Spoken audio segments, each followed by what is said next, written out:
Bahagyang pagbaba ng dissolved oxygen nararanasan sa ilang baybayin sa Western Pangasinan ayon sa BFAR. May live report si Jasmine Gabriel Galban. Jasmine?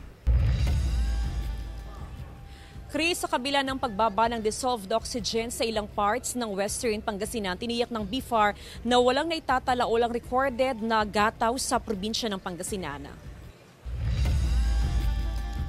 Nararanasan ang bahagyang pagbaba ng dissolved oxygen sa ilang baybayin sa Western Pangasinan. Base ito sa resulta ng water testing na isinagawa ng BFAR noong January 10, 2025. Mas mababa sa 5 mg per liter na desirable o normal dissolved oxygen ang naitala sa bahagi ng baybayin ng mga bayan ng Bulinaw at Anda. Konti lang naman po yung pagbaba kasi nasa level po siya ng 4.5 to 4.9 mg per liter. Sinasabi po naman natin dito ay mababa siya, pero ang konsiderasyon naman po natin dapat hindi po siya matagal po yung kanyang exposure. Kabilang sa mga dahilan ng pagbaba ng dissolved oxygen ang overfeeding, overstocking at kung polluted o marumi ang baybayin. Kung malalaki na po yung mga isda po nila, pwede na po nila at marketable na po yan. Tingnan natin yung emergency harvest or yung forced harvest, gawin na po nila para ma-ensure natin hindi po masayang yung mga pinagpaguran nila. Bukod sa pagbaba ng dissolved oxygen, masasabing kontrolado naman daw ang sitwasyon sa mga baybayin sa Western Pangasinan. Sa ngayon,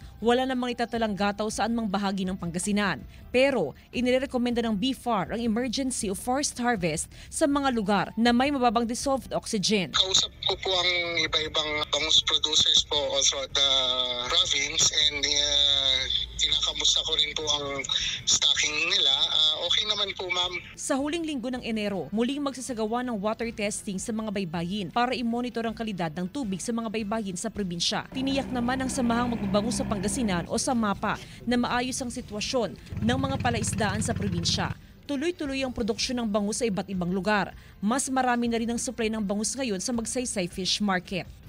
Chris, every after 2 weeks ang water sampling o yung monitoring ng BFAR sa mga baybayin sa probinsya ng Pangasinan. Ayon sa BFAR, walang dapat na ikabahala ang mga consumers dahil gataw-free at red tide-free ang mga baybayin sa probinsya ng Pangasinan. Samantala dahil na rin sa na-experience na amihan ay kakaunti pa rin ang supply ng sari-saring isda sa mga fish market sa probinsya ng Pangasinan. Chris? Maraming salamat, Jasmine Gabriel Galban.